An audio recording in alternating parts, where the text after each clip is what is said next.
by my phone a few minutes ago, but let's go by that clock so everybody can see it, and it is 7 o'clock, so thank you very much. Without further ado, we'll crack straight on. So, the extraordinary meeting of Council, Wednesday the 7th of July 2021. I have apologies from Councillor Huxley and Councillor Knight. Anybody else? No people here. That's easy. Any declarations of interest? Yes. Point of order, please, Chair. John? We discussed this briefly last week, and it was very brief because there was no time to prepare beforehand. I'm sure you won't mind me welcoming Mr. Forbes on behalf of everybody, but a point of order, there is quite a sensitive discussion about to happen, assuming you don't know the rules, which would involve Mr. Forbes as an individual, and I would not want to be in a position of embarrassing him in any way, so I just wonder whether it may be more respectful to ask him to wait for a moment in another room or another place whilst we deal with agenda item number 2. I'm more than happy to do that if Mr. Forbes doesn't mind. Thank you very much.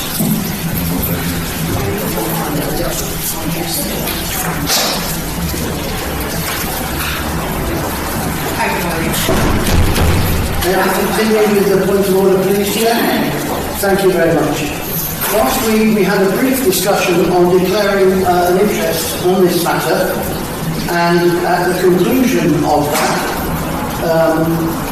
I believe I'm right in saying that you decided that no one needed to declare an interest, and there was a brief discussion during which you said you had no financial interest in it, and the Deputy Town Clerk then confirmed that if you have no financial interest, you have no pecuniary interest to declare. Well, that's not strictly correct, actually, Councillor Piper. You suggested that anybody who was part of an association or anything like that ought to declare their interest. And I said, as residents, we all have an interest, at which point the Deputy Clerk said there isn't any financial interest and therefore nobody needs to declare an interest. So I'm sorry, I'll correct you there. Thank you for the correction, Chair. There is... I do assure you I'm certainly not spoiling for a fight. I really am.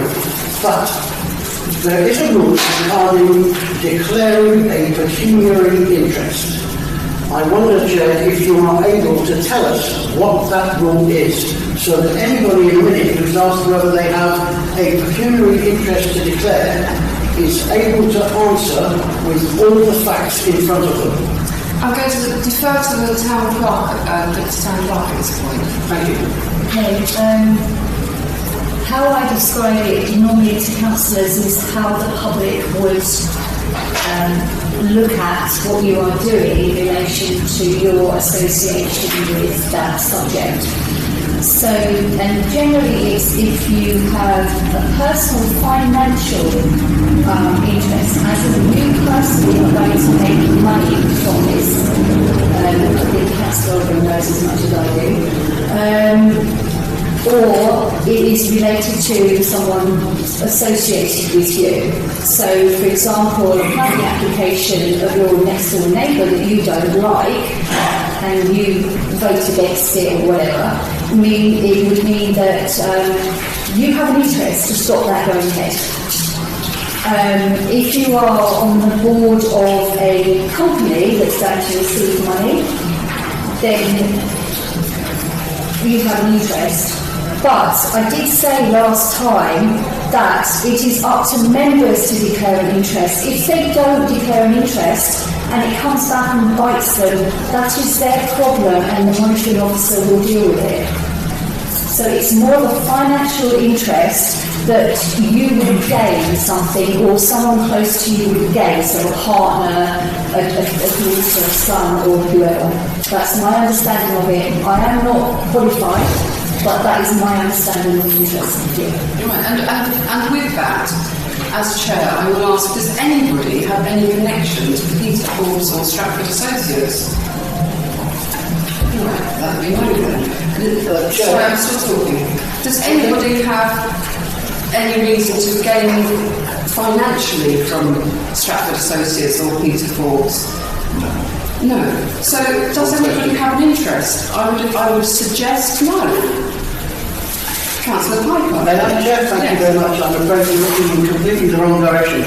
The question about declaring an interest last week was to do with receiving advice and guidance from, at that point, we never met the person, but the question I asked was in relation to the involvement with no night flights over Ramsgate. Because, Chair, with respect, the Deputy Town Clerk is correct, what she has just read out, as far as gaining financial interest or gaining financial benefit is concerned. What is not quite so clear is whether or not someone stands to lose money as a direct result of their involvement. Which then takes us to the second kind of declarable interest, disclosable interest. It's called the non-pecuniary disclosable interest. With your permission, Chair, I would like to read it out. We, by the way, come under the rules of Thanet District Council for these matters, their monitoring officer and their standards committee. I am asking the standards committee to investigate and give clear guidance on whether the possibility of losing money carries the same weight as the possibility of making money.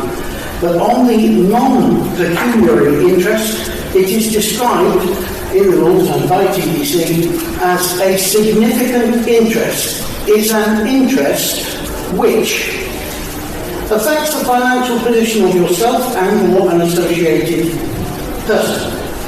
Relates to the termination of an application, approval, consent, license, permission or registration made by or on your behalf with an associated person.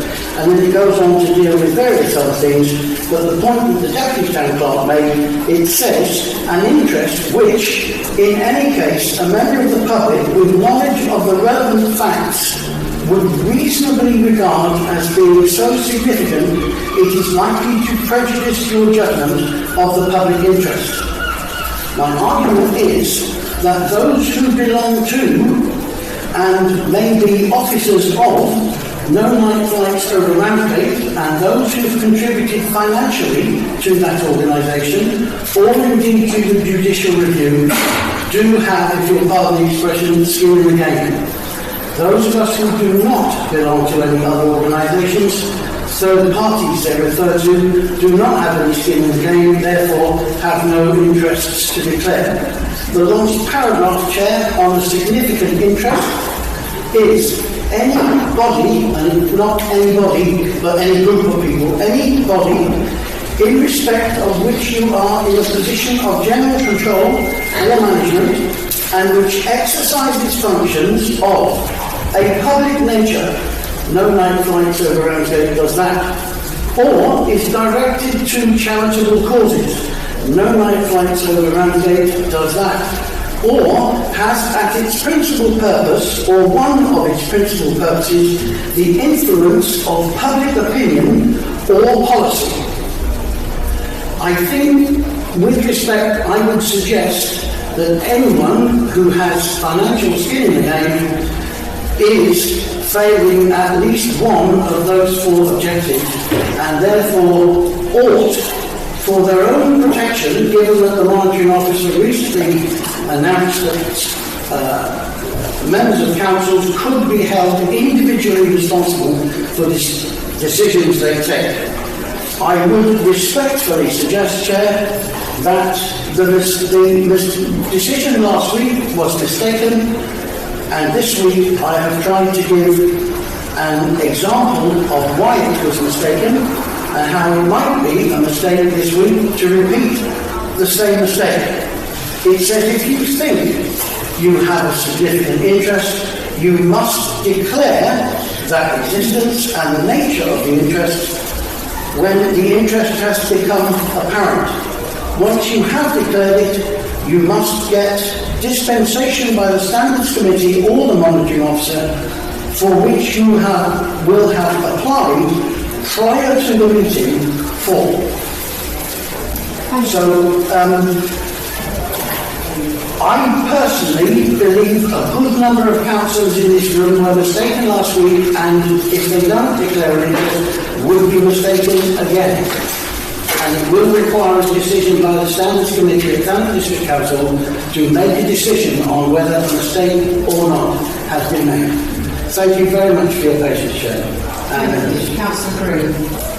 Chair, this comes up every year in relation to council tax, where councillors make decisions about council tax that will result in them losing money.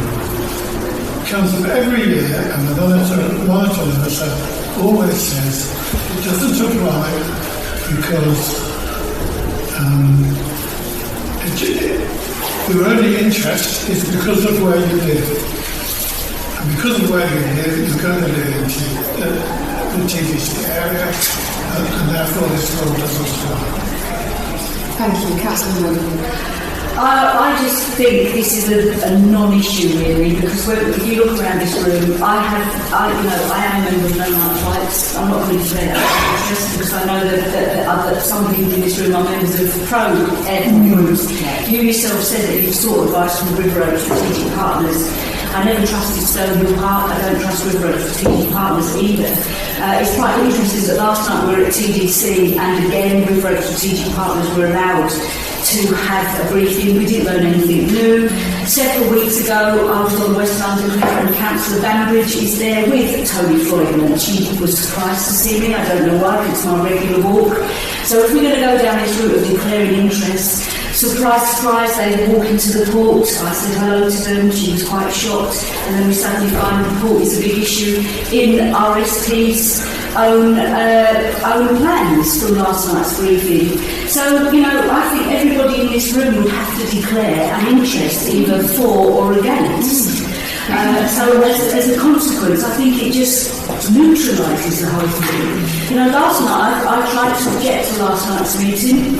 I thought it was an act of predetermination when you've got Tony Floydman saying when the DCO is actually approved. If it's not approved, then I know full well that planning applications will come into TDC, and we've all been predetermined whether we're for or against it. So how do you unpick that mess?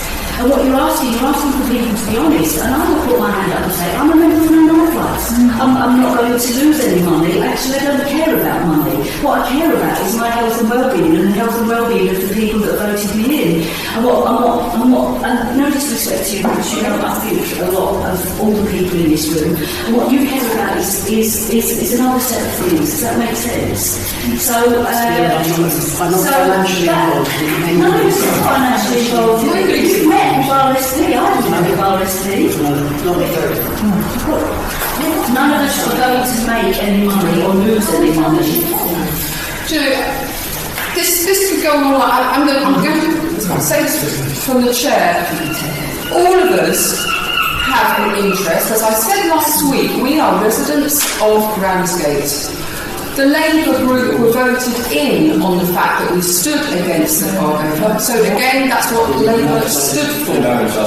No, you didn't. Yes, it was on the leaflet. Yes, it is. It's in the manifesto. I'm sorry, it's in the manifesto, and it was on our leaflet. I'm sorry.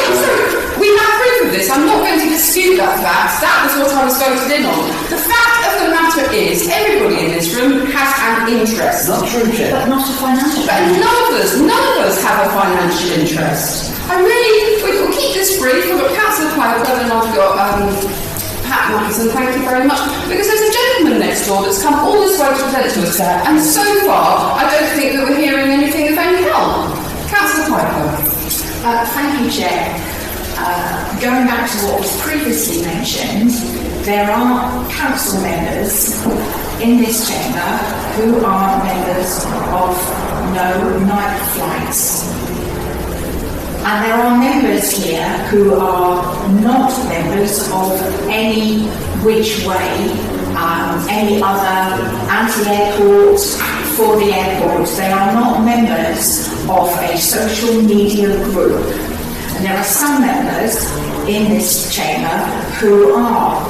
And it would seem from a resident's point of view that they will be using public money to defend something that the majority of Ramsgate residents do not want.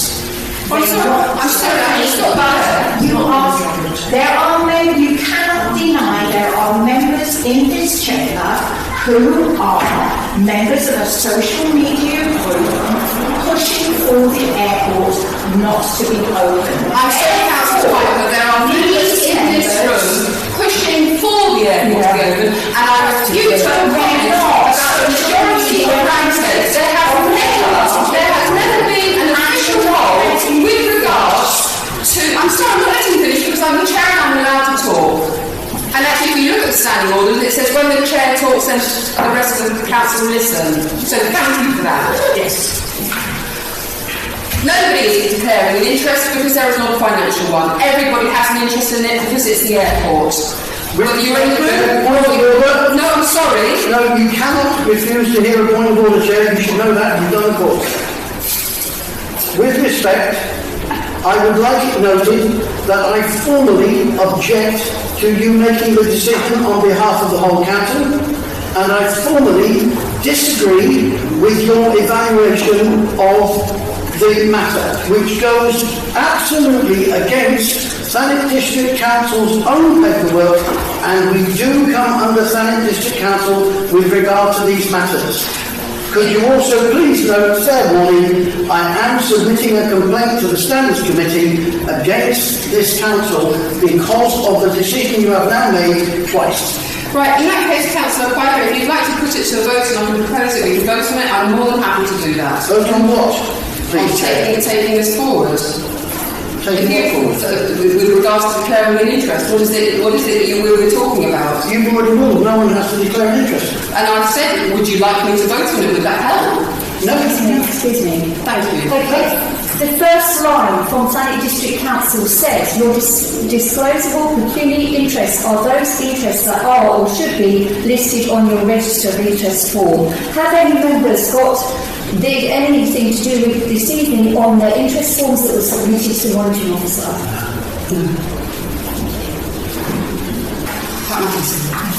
We're not here to talk about whether the airport should go ahead or shouldn't go ahead. We're here to talk about whether we're sending this report. Am I not correct? You are correct. So why are we arguing about having pecuniary or otherwise interests in whether the airport opens up? And Mrs. Piper, Councillor Piper, you were on Facebook today, I don't know, I just saw it today, a social media promoting the airport.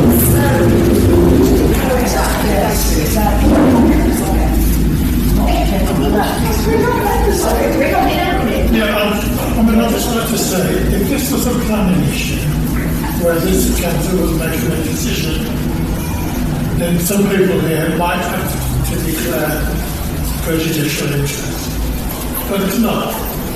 That's not what we're doing. It's just an ordinary decision of the council. So, prejudicial interest, don't enter into it.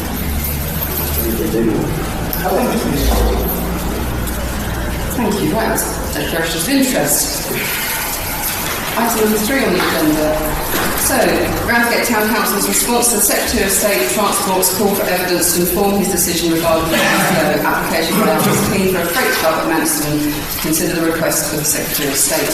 At this point, I'm going to introduce into the room Mr. Peter Forbes. Thank you very much for waiting, Mr. Forbes. Thank you.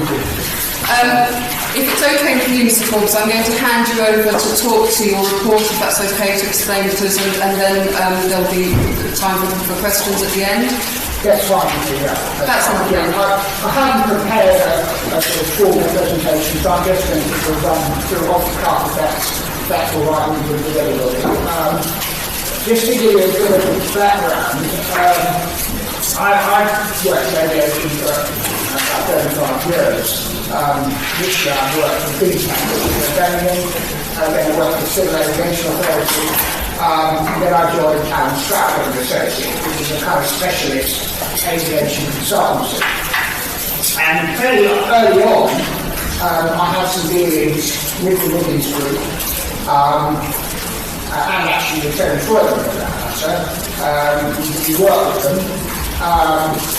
Then subsequently we worked with Franklin District Council, putting together what's called a Section 106 agreement in terms of night lights.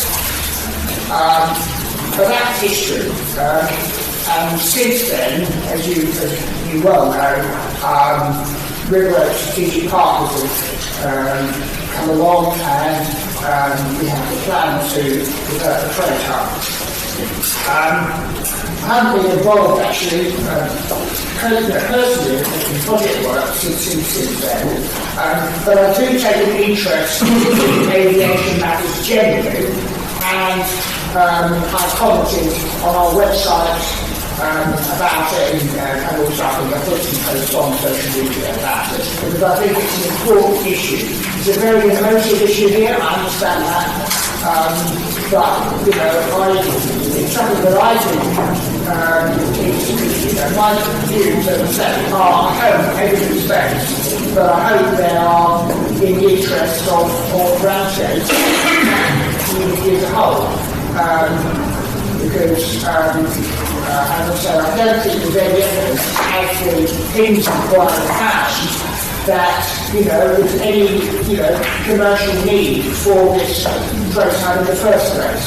The need is there. Unfortunately, Ramsgate is not, this area is not the right place to have a path around.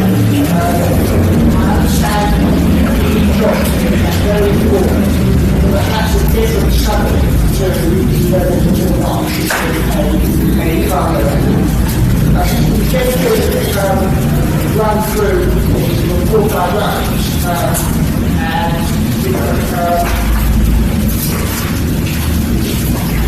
I talk about what's known as the Airport National Policy Statement, which you probably know is the government's kind of policy towards Heathrow, and the new runway at Heathrow.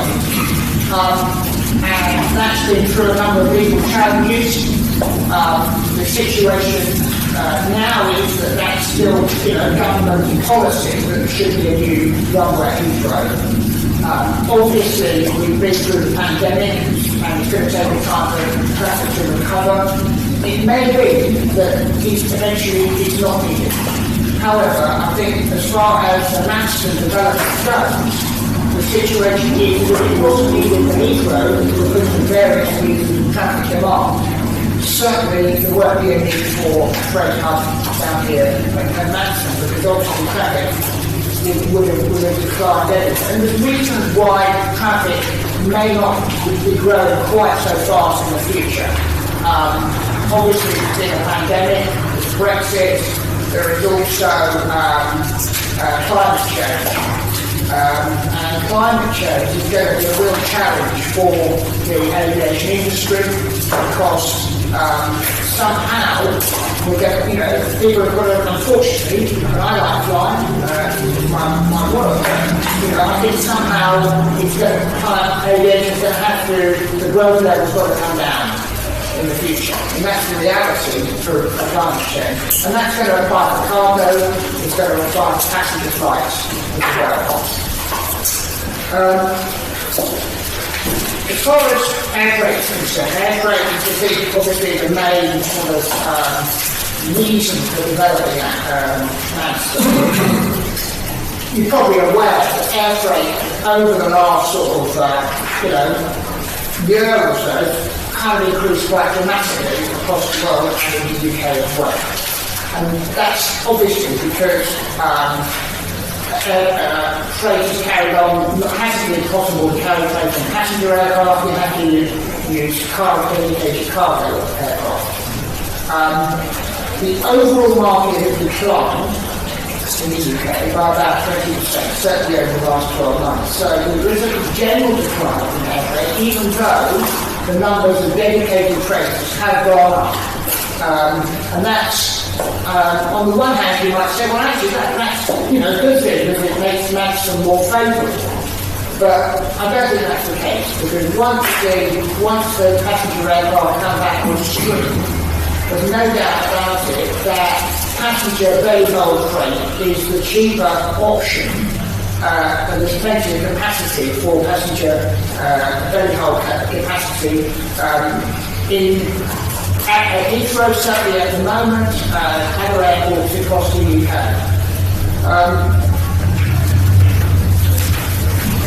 I think one of the arguments that representative partners have made is there is a shortage of capacity at other airports, and I genuinely don't think that's the case. Stansted has got plenty of capacity. Stansted actually has a public inquiry for increasing its movements, and it actually has agreed to reduce its cargo movements slightly. However, it did so, frankly, because there wasn't much demand for it. It has predicted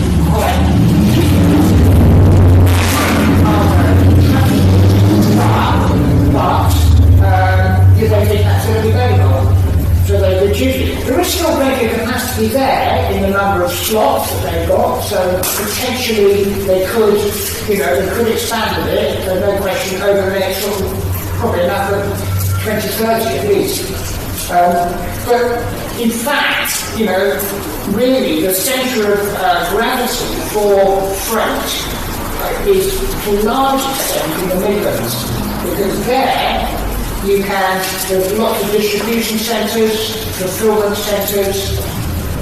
If you are, for example, a shipper and you want to ship, say, fresh flowers to go from Africa across supermarkets across the UK, would you ship those flowers to Maidstone and then expect somehow them to go to a fulfilment centre and then all the way across the UK, or would you send them centrally, directly to a central location in the Midlands, for example, in what's called the Golden Triangle, or somewhere fairly close to that?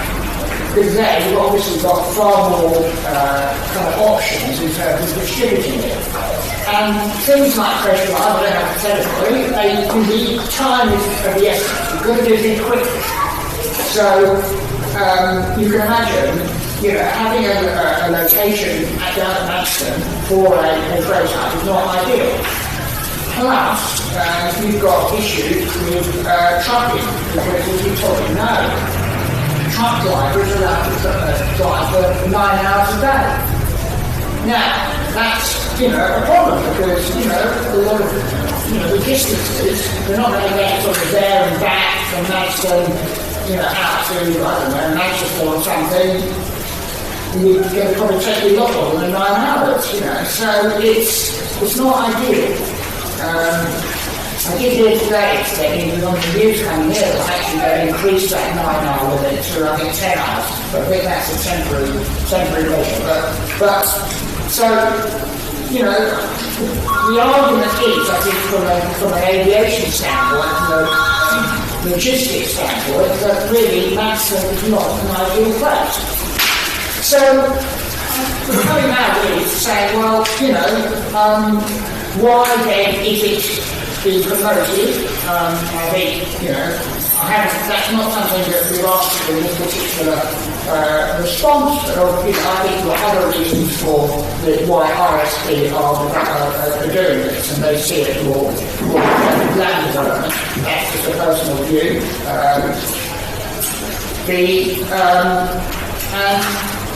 I think, we're now really looking at, and from residents' point of view, and I think this is, where I think, as I would see it, and I'm not in your shoes, but you're obviously blighted by the fact that, you might well have a photo.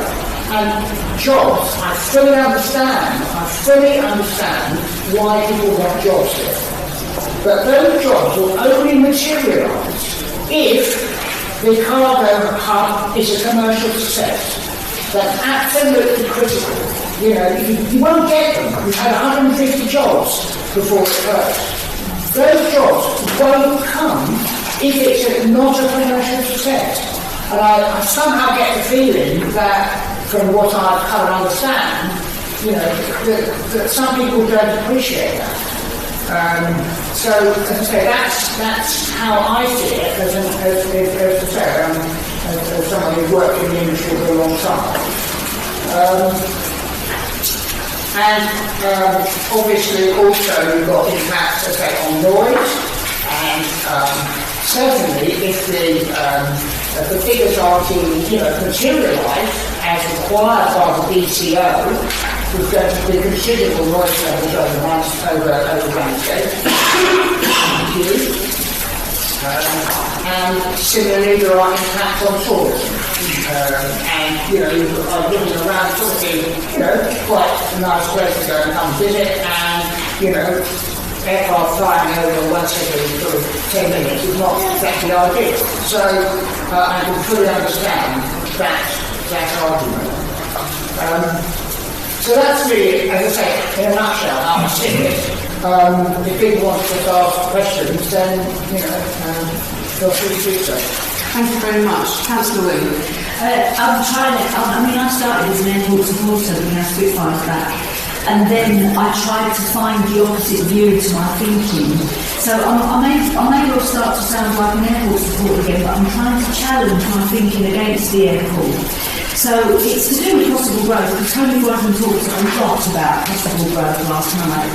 And you mentioned Brexit and the pandemic, and Brexit could result in shipping in, sadly, carbon footprint will be outlined with the Councillor, more goods from further afield, so New Zealand Land was a recent addition to that. Obviously, the pandemic has forced us all to shop online more, which could mean that we buy from further afield because we're shopping on the internet instead of getting in our cars or walking somewhere. So they're two issues that could actually increase. I think to some extent there's a point there, but I think the scale of it is such that it's not really going to make a lot of difference. I think that's few lorry drivers, so trying to fly stuff, I don't know, between airports, I don't know. But the one really thing I'm really interested in, because last time Tony Croydon gave a briefing, he was very dismissive of the MOD's direction finder. He said it was a facility that was just for distressed light aircraft, which is totally incorrect, because if the Road Department want to develop the airfield that's in their present plans, and they could develop something else, then they would have to find the location for that MOD direction finder. They would have to build the new one. They would then have to test the new one, and it would have to be approved by the Ministry of Defence, because my understanding is that direction finder is very important to our national security, before they can even begin to develop an airport. So I wanted somebody to either tell me I'm wrong, as Mr. Boyden did, but he didn't back it up with evidence, or tell me that what I believe that is a really important. It's a triangular thing that obviously is important to our national security, so we can't go. I'll be honest with you, it's not something that I've researched in any detail. It's, obviously, but I don't know what the King's inquiry. I think it wasn't a thing, but RSP are going to be responsible for rebuilding it, finding a location, rebuilding it being approved by the MOD before the old one's removed. Right. I think Council William just having spent 36 years in aviation and air traffic control, and having used the direction part of mass in many occasions, if you like to give you thank you. We've got time to go through it all. But all I'm asking is it important? Oh, it's extremely important nationally. Extremely important. Thank you. But it can be moved. That's possible. Thank you. Right, thank you for that. If we can get back on track with regards to the report, I've got Councillor Piper's hand up before. Thank you. So, yes. You said in your talk there that the reopening of the airport with this cargo hub would have a detrimental effect upon tourism, and some people think that. Well, in and around London we have many different airports, and our capital city is packed with tourists, and the noise of aircraft is not an issue.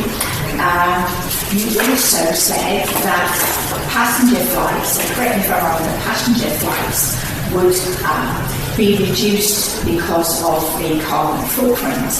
But if you were to see the queues of airports that were on the TV just before we came out, of people who are desperate to fly to distant shores, I don't think that that is going to diminish at all. So I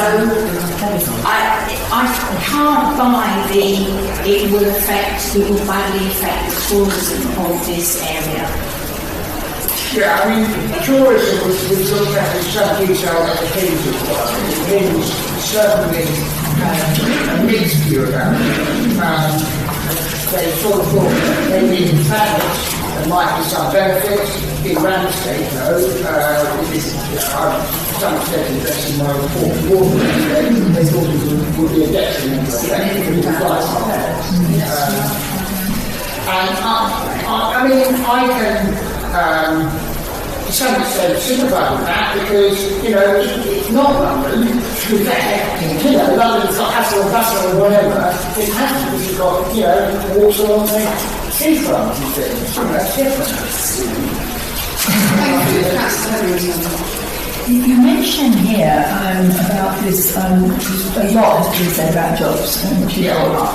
There's an incorrect use of employment multipliers and no adjustment for displacement effects. What exactly does that mean? How do these employment multipliers? Well, multipliers are, you use that to correct to look at things like indirect employment. So you look at the direct employment from those people who are actually working at the airport. Then you do what's called another multiplier called what's called indirect employment. And then there's another one called catalytic employment, which is a kind of third multiplier you use for the displacement effect is basically that, you are creating more jobs here, but you're probably displacing them from another airport or somewhere else where they could have gone. That makes sense. Yes, it does. No, I just wanted to clarify that. Yeah, because that's the basic. Thank you, Councillor Rawley. Yeah, thank you for this. It's interesting. One of the questions I asked Mr. Freudman last night, I had to jump up and down a bit to get the chief executive to continue this discussion. But one of the questions I asked was in relation to the airport standstill in particular, and the use of that for cargo. And I also raised the issue about Southend, but I know nothing about these airports.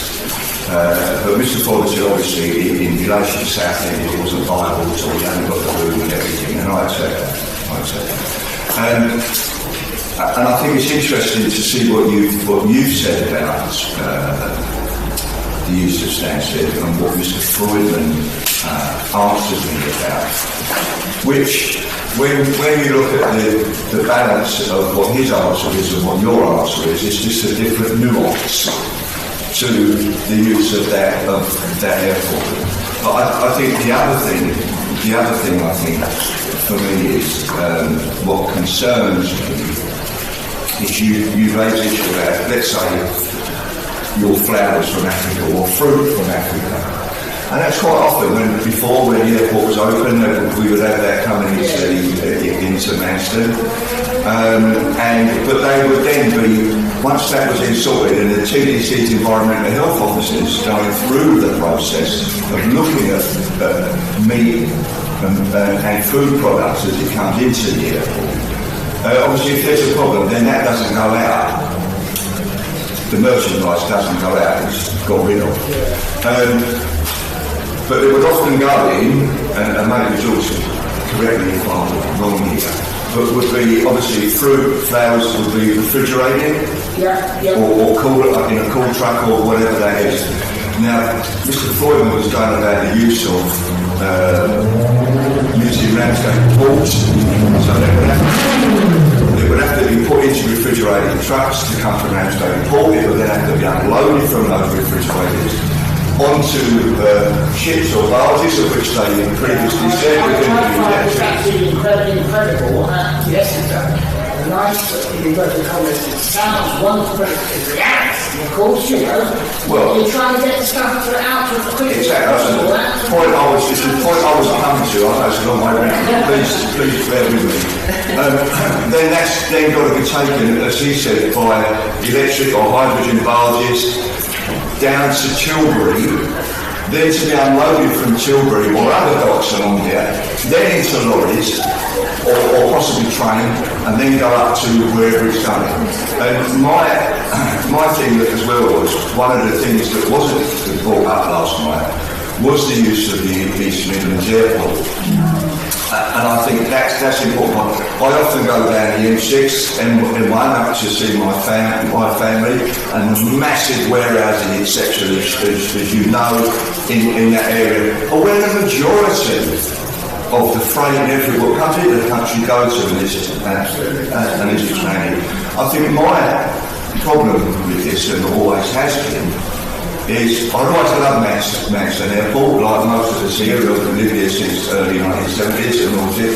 I've used the airport, etc., but the amount of cargo that came in was low. And I can't see it. I just cannot see it growing to the extent where Mr. Freudman is saying how much money needs to be spent on that site and buildings built upon it, and it's going to be viable at all to the actual company. I just can't see it. So that's why I'm against the hub, apart from the effects that it's going to have on the residents who elected me to represent them. And of course, across Thanet, there is a mixed view about, there's a lot of people from Birchington who want to support it, and Herne want to support it, and stuff like that, but they don't live in Ramsgate. They're not the ones underneath the flight path. But my residents who I represent in Eastcliff and others in Central Hartford do, and that's the issue for us, I think, and that's the difficulty. I think if it was a passenger airport and it continued to be a flourishing passenger airport, I think, that's the thing, if it was still there, we would support it. But it's not. It's a disused airport as it is at present, apart from helicopters, and I think that it's difficult. I also think that we're going to be stuck by the Secretary of State with advice by the two MPs, and because I do think they have an interest in it one way or another. I can't prove that, but that's just my personal view. Thank you. Thank you. I've got Councillor Green and Councillor Richardson. Yeah, thank you for the report. This council commissioned the report because we wanted an independent industry view on the situation that wasn't biased by our own personal interests. And I think that's exactly what we've got. But I do have a question about the concern of viability, and I don't think it's something you're asking. I'm told that some of the competitor airports have pipelines that supply the fuel for the aircraft. Manston doesn't, of course, won't have, because of CTCA. I wondered, from an industry perspective, how important is that? Will it affect the viability? No, and I think most are not 100% familiar with it. My understanding is that most airports now don't have pipelines. I'm not sure about Heathrow, but I think those, it's all just trucks. No, because that clears that up. Thank you very much. Thank you. Okay, thank you. Like Councillor Orban, actually more so than Councillor Orban, I was the one brought up here in Madison.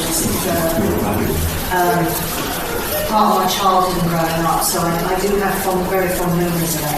However, the point I actually wanted to make here is actually not a question to Mr. Forbes, it's really a question to you as the Chair. Okay. My understanding is, my question is, the bit that we need to decide is, has the questions been answered by this report? So does this report actually answer the question? Whether we agree with the answers or not, And I know there are some people in the room who will not agree with the interpretation and the conclusions.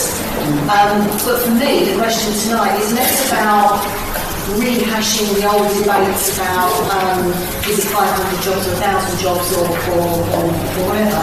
But does this report answer the questions from the Secretary of State? Thank you. And to answer your question from the Chair, so when you look at what the Secretary of State says, it says the current national policies, changes, impacts level of needs, so on and so forth. And if you go through Peter's report, we've basically got the headlines of those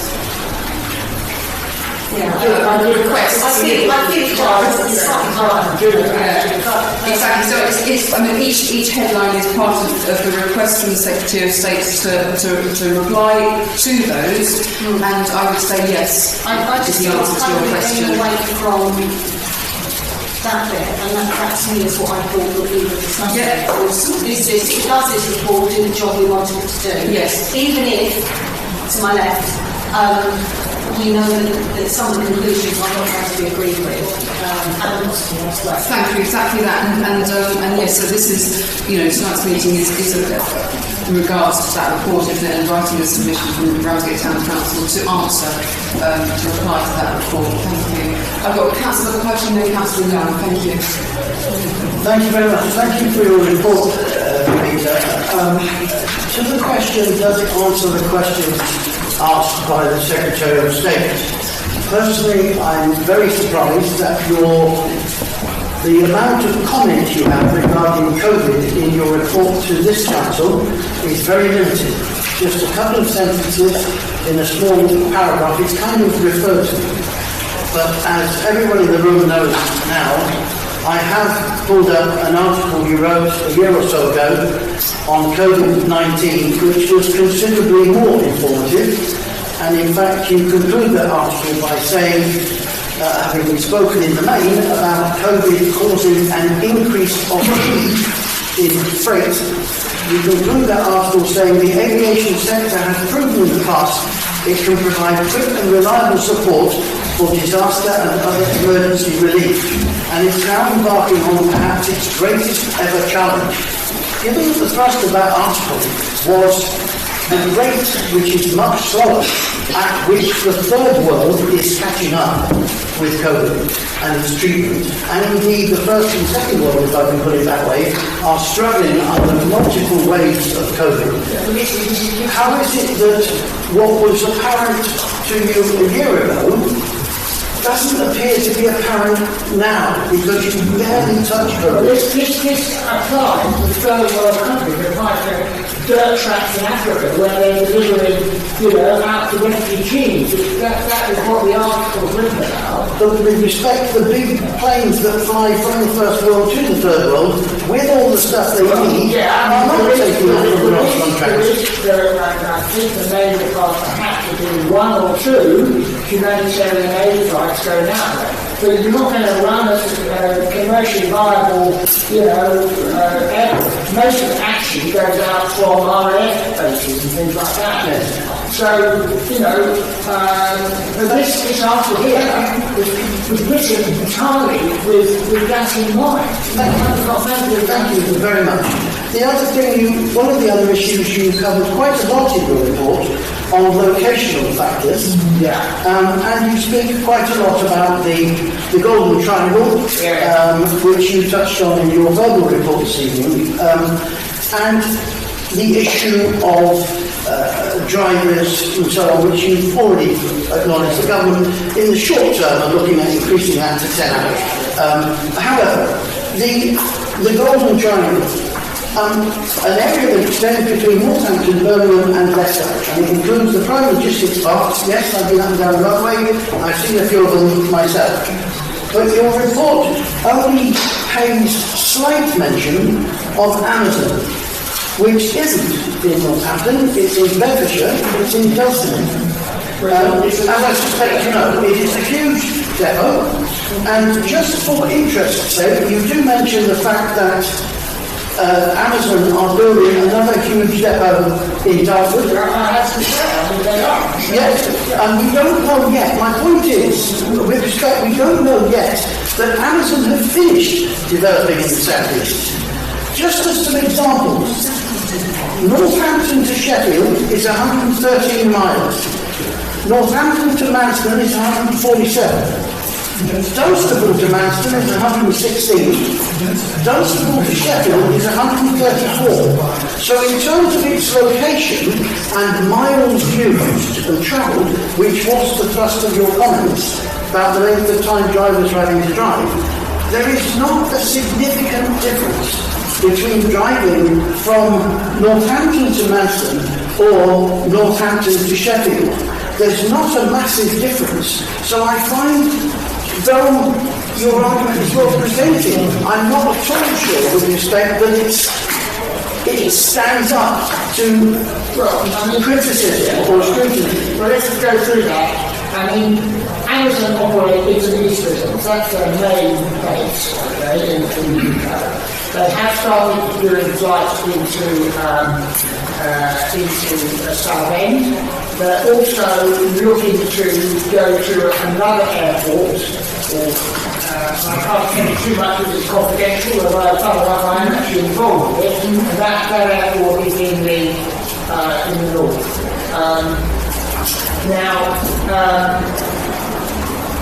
As I say, they have got fulfillment centres all over the country now, but certainly, there's a big concentration of them on the M1 sort of, axis, as it were. I mean, there is certainly one, as I say, being built in Dartford, but you then have to ask the question, well, why would Amazon want to come to, or set up, to do Manston? You have to ask that question, why would they want to do that? But I can't honestly give you a good answer because, these goods have got to go all the way across the country. And they go along with it, as Amazon Prime and all that. It's not right, it's not feasible. That's the bottom line. Since you asked me why would they do it, may I perhaps suggest a possibility could be cheaper take off and landing slots than where they currently are, so they may move a good deal of their operations southwards. And secondly, the idea that everything that comes into Manston has got to leave by truck is patently nonsense. You're not making that point, but it's patently nonsense. Because, for example, DHL could come in to Manston with one very large freight aircraft, and DHL might station 6 smaller aircrafts to disperse by air from Manston around the UK and various places. So to focus, and thank you, you didn't focus solely on road routes out of Manston. But in general thinking, if people think that everything that comes in has got to go out by truck or by boat, that simply patently isn't true. It can go out by smaller aircraft. I'm sorry, I'm just going to interrupt there. I think there's lots of might in that sentence, there's quite a few. So I think we're just sticking to the point of what the report says, please, and asking questions about that, as opposed to hypothetical what ifs. I've got Councillor Young, and I've got Councillor Orwell, I beg your pardon, so I don't know who it was. Councillor Young. Good evening, Peter. It's quite interesting listening to your report. And I did feel that it was quite personal to you. I didn't feel that I didn't feel that much in the way of statistics or proof of what you were trying to tell us. Well, I mean, I've tried to prove it as best I can, in the sense of making the argument as to why we should, and using statistics where I can. That's the best thing to do, really. I think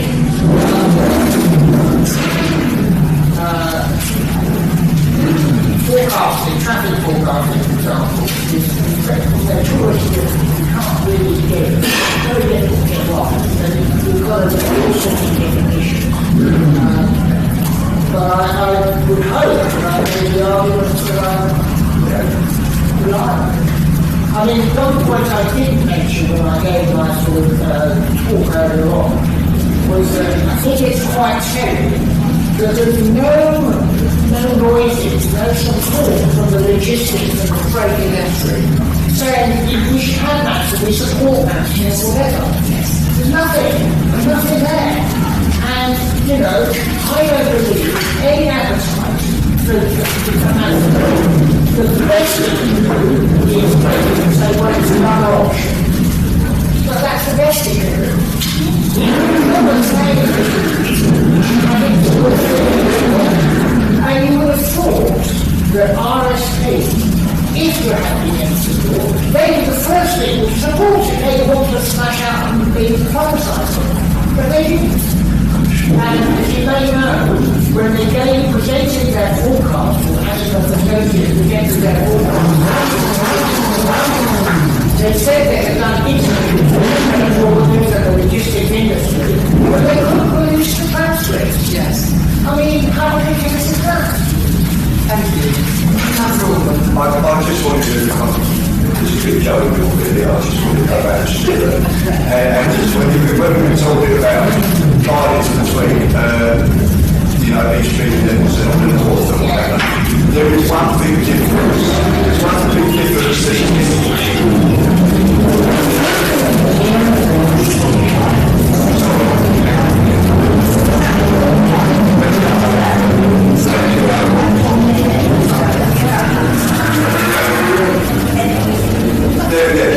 there is one big difference between here and East Midlands, and that's the Dartford Tunnel. And we all know that that's a big hold up for anybody. Anyone with music on the village is a burden and it's right there. If it's leaving my truck. Nobody trained French. Yeah. We're not almost parallel with Maths. I was going to say, I'm sorry, Catherine, it's not in the DCO. The DCO doesn't mention trade freight either. So we're basically responding to what was put before the Secretary of State in the DCO. So there isn't a what-if scenario, there isn't a fairy dust barges, there isn't any of that. There is this case of what is in the DCO, and the Secretary of State wants to know now what changes have happened since that DCO decision was made, etc., of which we're replying to. So it's not a case of what if. It's very much a case of what we've got on the table in front of us now. Thank you. Any more questions? Chair, can I propose that we resolve this now? I'll propose that we support this. I don't know whether you want to go with it or whether you want to do it. No, you can propose you want to support this and I'm more than happy to second it.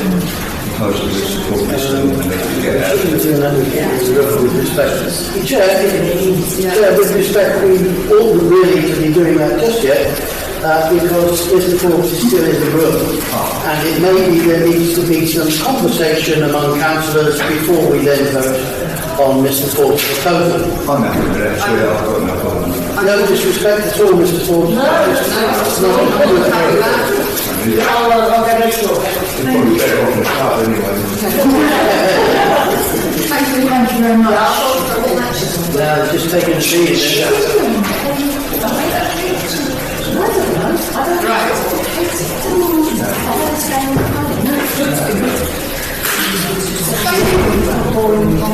Do you have a resolution for us to vote on? Proposal. A proposal, I think Council was just proposed, we have to go with Council Orban's proposal. Well, did you want to... yes. So what was it? So Council Orban then. I was just... I just wanted to propose that we use the draft report, as it says on the front here, for our response to the Secretary of State. Yes, which is what I was going to say. So my second, thank you. Right, now we're in discussion. Thank you. I've got Councillor Piper and I've got Councillor Quigley. Thank you. Thank you, Chair. If we agree to go along with this, is it this draft report and this letter where it starts, thank you for inviting Ramsgate Town Council to comment on your intention to remake your... Are we sending both? Yes. I'm slightly confused by Councillor Norman's comment. I thought that if we accepted the draft report, it became the response rather than the basis of the response. No, it's our response. Yes, that the wording was the basis of our response, implying that we might add and change the bits to it. So I want to be clear that it will go from draft to the response. Thank you. Let's hear what the actual wording was. Thank you, Councillor. The proposal by Councillor Oldham, seconded by Chairman, use the draft report for RQC's response to the Secretary of State. It is called a draft report, so that's why that wording is used. Does that answer your question? Okay, thank you. I've got Councillor Green, Councillor Austin, and Councillor Green. Thank you. I know that we have colleagues who won't support this draft, so I think it's important that if they vote against this, that their non-support for this is acknowledged in some way on recorded vote. Yeah, so that people who don't want to support this are actually not lumped in the people who do want to support it, and I think that's what we should be doing that and make sure everyone's views are fairly represented. That's fine. We can have the proposer and seconder to agree a recorded vote, then I will call out your names individually and you for a recorded vote. Seconded, thank you. Councillor Crittenden. Before we go on to that, Councillor Austin. I just want to suggest a minor textual amend to the report. Under section 2, section 2.1, at the very end, the last sentence of section 2.1, it said, in these circumstances, we believe that the demand for a new cargo hub at Mansfield would also be substantially reduced and it would no longer be justified. I don't think that's a fair description because we're perfectly clear from Pim's report that it is never justified in the first place. Right, okay. So I would like to suggest that we ask Peter to amend that accordingly to what Pim said in their conclusions as a result of their examination. So, Councillor I would caution against amending the report, Chair, because if we start reading it and there's no end to the amendments that could be made. And I think your third paragraph of your covering letter says, Conflict Zone Council has taken the view the best it could do to assist the Secretary of State to arrive at a decision based on fact rather than opinion and to serve the electorate in its most effective way was to commission a report from an independent aviation expert organisation. This organisation, the Stratford Committee, will be given no guided instructions other than to respond factually to the Secretary of State's questions. Peter Fuller's Stratford's Managing Director report is attached. I think it's really important that this is Stratford's report and not influenced by us. Okay, I'd like to support David on that. It's an independent report which we should be tinkering with whatever was so, yeah. Thank you. I've got Councillor Stuart Piper and Councillor Linden. Thank you. Thank you very much, Chair. I wasn't expecting you to come to me quite that quickly. I thought I was further down the queue than that. Sorry, I thought was going to apologies if I got it the wrong way around Councillor Linden. Thank you. Thank you, Chair. Just for clarification, this letter that starts thank you for inviting Ramsgate Town Council was actually written by you. It's not part of this report. You wrote this.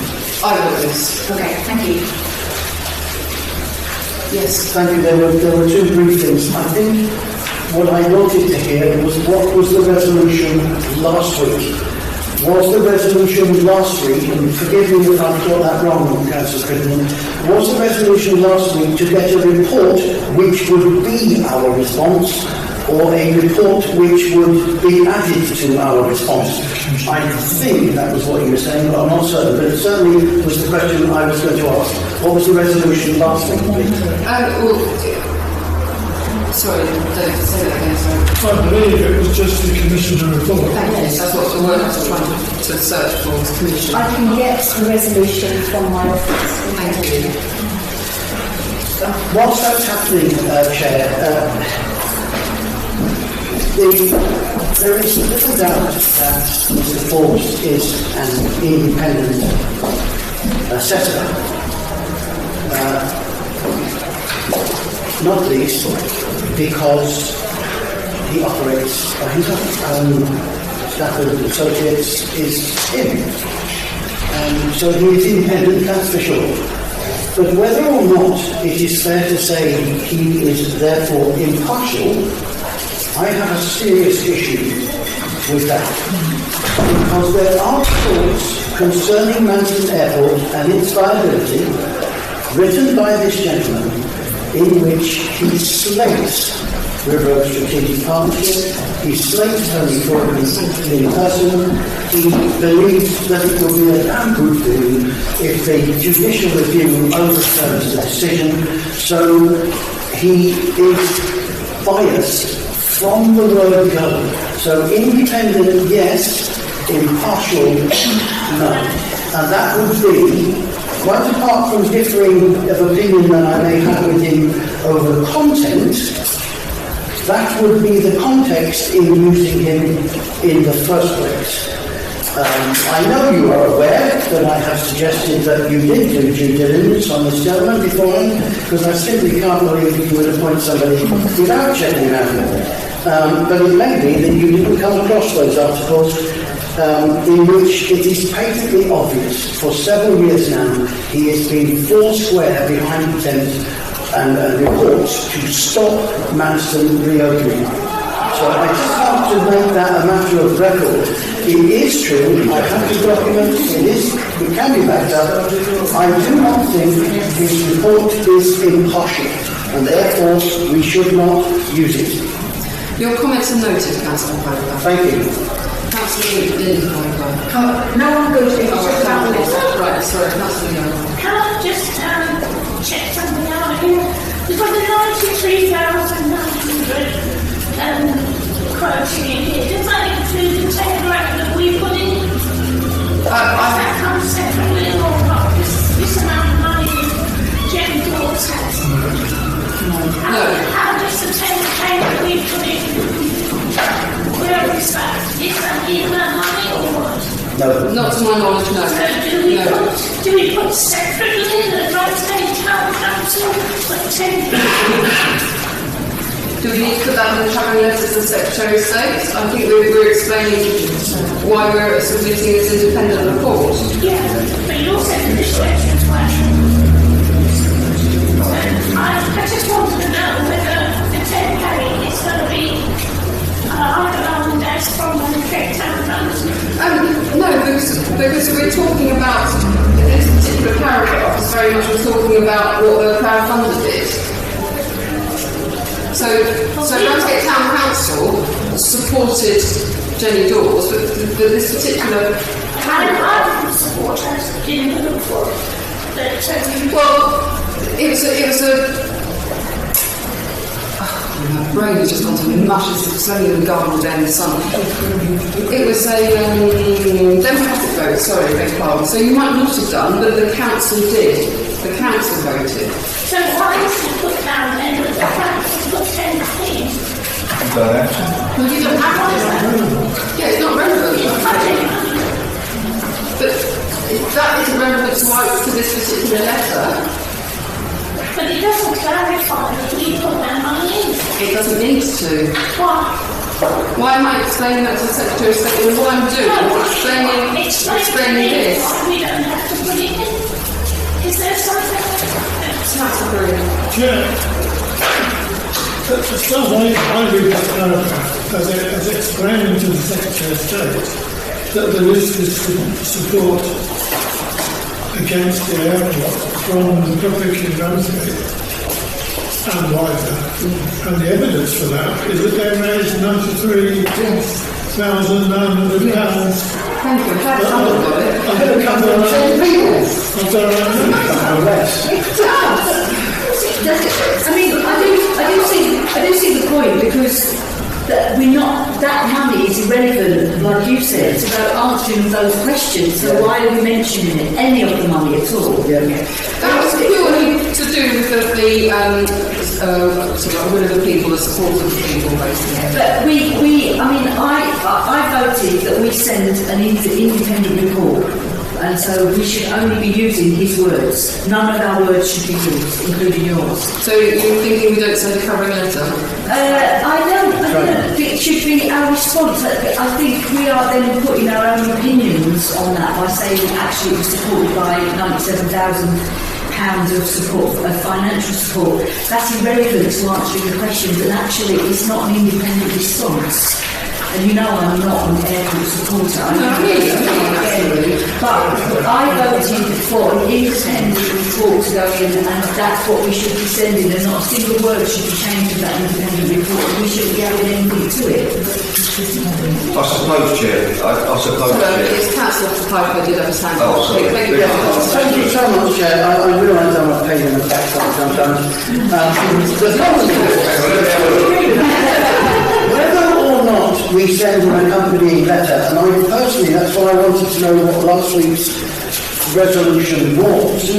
I agree with Councillor Ring that if you commission an independent report as your response, then you use that report. You don't reinterpret it with another letter. You don't add things to it that are not requested by the Secretary of State. He didn't ask what the rate of money collection was or how many people supported it. But secondly, there is a factual inexactitude in here. It says that the Generals have today attracted extraordinary sum of £92,900 to support legal action against development, which remains available to the campaign following the recent quashing of costs awarded from the government and RSP. Two things: it's not been established that all that money does remain, because we might be wanting some of it back. And secondly, and which is perhaps more important, the government did not award costs against RSP. The judge did not award costs against RSP. I had this out with the previous town clerk, and he was wrong then too. The government awarded costs, the judge awarded costs against the government, and he invited Jenny Dawes to apply for any costs that she thought RSP had caused her to spend. And she has to date not applied for any of it. So it wasn't an award of costs, it was an invitation to her to apply for costs if she could provide evidence that she had spent money directly as something they had done to the judicial review, not the DCO itself. Thank you, Chair. Thank you.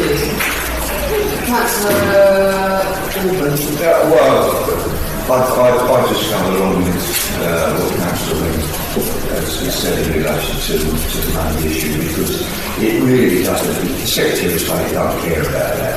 You don't care about how much money's been collected to fight the judicial review. As far as I'm concerned, I don't think it's necessary. I do think we need can't just send a report off. I think we do need a letter that says this is Ramsgate Town Council's view, blah blah blah, and I do think it just needs to be as simple as that. I've got. I think I'm saying along the same lines. I do think that the covering letter, and I think the first 3 paragraphs do it. Right, that's fine. So that was a proposal, and Councillor Green seconded it. What was the proposal, sorry? The covering letter and the first 3 paragraphs as we started here, do it. Well, can I just make my point? Yes. Chair, it's just that you've also got in here that these are the views of the Paddington Centre outline proposal 455 further on around Shotton Road. That's taken out. So the proposal is the first 3 paragraphs. That again, it's not accurate. That's why we're voting on the first 3 paragraphs. Well, no, that's not. It's gone. Thank you. Right, So, can we repeat the proposal? yes, we can. So are we leaving us alone? Yes, that's the paragraph says.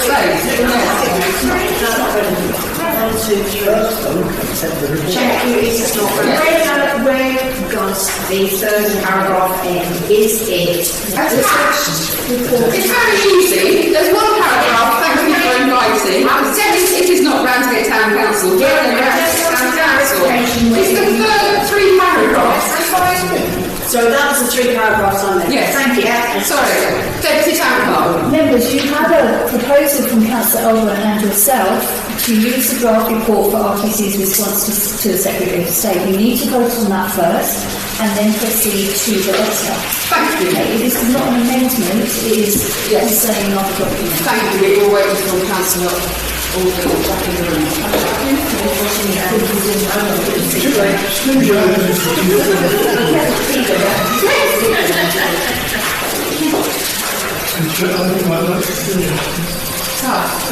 Second half. Get over it, ladies. Right, Councillor Oldham, we're just about to vote on your proposal. Too late. So, just for clarification, Deputy Town Clerk, if you could read the proposal out again, and then we shall vote on that. Thank you. Members, please state for, against or abstain. Thank you. Councillor Oldham. Oh, can you just read the proposal again, just to make sure we know which one we're talking about? You are talking about the proposal by Councillor Oldham, seconded by the Chair, use the draft report for RTC's response to the Secretary of State. Thank you. Councillor Oldham. 4. Thank you. Councillor Ara. 4. Councillor Austin. 4. Councillor Crittenden. 4. Councillor Green. 4. Councillor Hetherington. 4. Councillor Hux. Oh, sorry, Councillor Hux is not here. Councillor Knight isn't here. Councillor Makinson. 4. Councillor Moore. 4. Councillor Nixie. 4. Councillor Linda Piper. Against. Thank you. Councillor Reverend Stuart Piper. Against. Thank you. Councillor Rizeki. Against. Thank you. Councillor Young. Against. Thank you. And Councillor Wing. 4. Thank you. You have 10 for and 4 against, so that is carried. Thank you. Thank you. Then we have our second proposal, don't we? You don't need a county vote for that at all, unless you really want one. I would imagine it's likely to be the same, but maybe it needs to be recorded. Proposal and a second, so it needs to be done. Yeah. Okay, so the proposer is Councillor Crittenden and Councillor Green propose to use the first 3 paragraphs of the letter. Councillor Piper, are you proposing a county vote? Please. Yeah, seconded. Councillor Wing. Okay, thank you. Okay, Councillor Oldham. 4. Councillor Ara. 4. Councillor Austin. 4. Councillor Crittenden. 4. Councillor Green. 4. Councillor Hetherington. 4. Councillor Makinson. 4. Councillor Moore. 4. Councillor Nixie. 4. Councillor Linda Piper. Against. Thank you. Councillor Stuart Piper. Against. Thank you. Councillor Rizeki. Against. Thank you. Councillor Young. Against. Thank you. And Councillor Wing. 4. Thank you. Same numbers, 10 for, 4 against. That is carried. Thank you. Thank you, Councillor Wing. So now we have something to vote for, something to vote against. It's quite important that how do we acknowledge that before we go in? Because if we send, We don't. No. So it's carried from Ramsgate Town Council.